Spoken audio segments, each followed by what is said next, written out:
What's up, guys? Welcome to your second Android tutorial, and what we're going to do in this tutorial is again some boring stuff like installing software.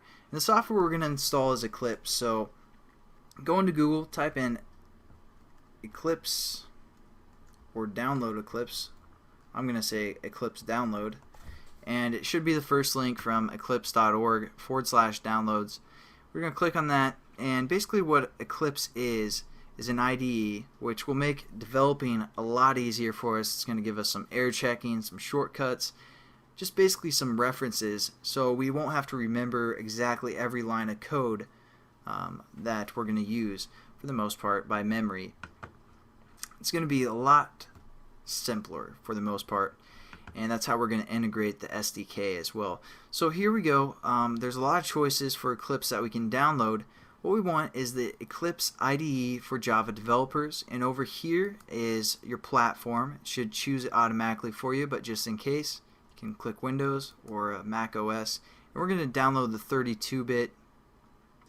Even if you have a 64-bit, we're just going to work with 32-bit for now, so it doesn't, whatever. So click that, and here's your download links. Down here you can choose some other links that you may want to download from. That might go a little bit quicker. Or you can just select this this one that they're featuring for the most part. So just click that, and it's a standard download. As you can see right here, I already have it downloaded because it's almost 100 megabytes. I'm actually going to install it for you guys because this computer doesn't have it set up for the most part. So there we go. We install it. I'm going to try and find it, make sure I install it in the right place. Yeah, under my downloads right here. What I'm going to do is now move this whole folder into my hard drive, or for you Windows users, your main hard drive, which is like your C drive. So just move it into that folder, and then we're going to open it up by opening the Eclipse folder and clicking this icon, which basically looks like a croquet ball or like, I don't know, a third grader's painting or something. So open that up, and that's going to start our Eclipse. Yeah, we know it's from the internet. We're going to show it anyways, or open it anyways, because we're trusting like that. And it's going to start up Eclipse, and here's the workspace that we're going to create. Now basically, I'm using my buddy's computer, which is Jake, but basically we're going to set up a new workspace, and we're also going to do this within our documents for the most part. What we're going to call this workspace, or we're going to create it by right-clicking or clicking this new folder here and saying the new Boston.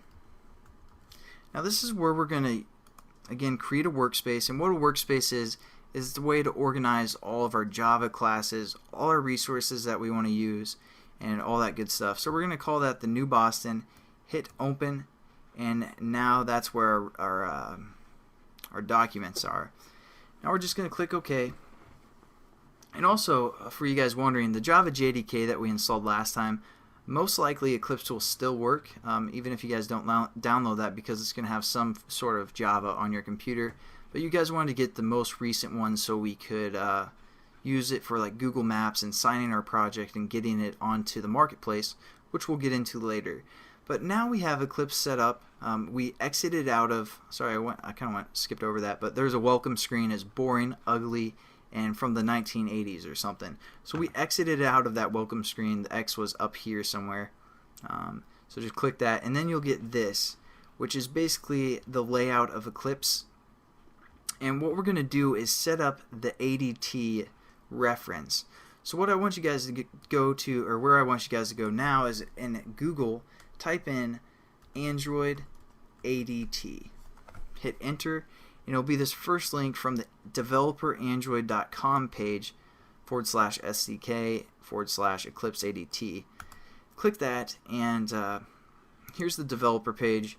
It should be on this page. If not, but you guys are on the developer page, you guys can click right here where it says ADT plugin for Eclipse, and scroll down to the point where it says installing the ADT plugin and downloading the ADT plugin.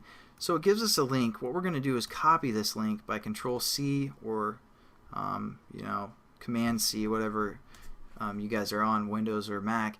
And then we're going to copy that link, and what we're going to do now is go back into Eclipse, and under this Windows tab for if you guys are on Windows, it should be under the Windows tab, and right down here there'll be a or I'm sorry, no, I'm sorry. On both the Windows and Mac, it's under the Help tab, and it says install new software. So we're going to click that, and we're going to now paste that link right here and hit add.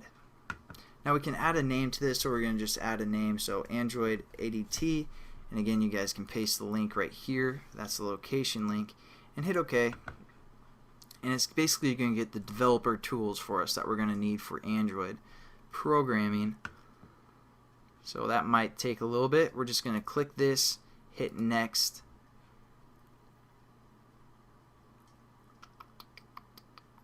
and our computer will freeze and probably crash. No, I'm just kidding. So there you go. Now we just hit next again. You guys should have 4 things within there as well, and we have to accept this license agreement for all of these as well. So just do that and read through those again, because it's super entertaining, great stuff within these agreements. Just hilarious, the comedy in there. It's, oh man, it's such a great read. So if you guys want to read that, otherwise just hit accept and finish, and it's going to install the software for us. And then I'll catch up with you guys in the next tutorial where we'll, do some more fun installing software. So, but soon enough we'll get into the programming and the actual great stuff that we want to do. But basically that's it for this tutorial. I'll see you guys later. Peace.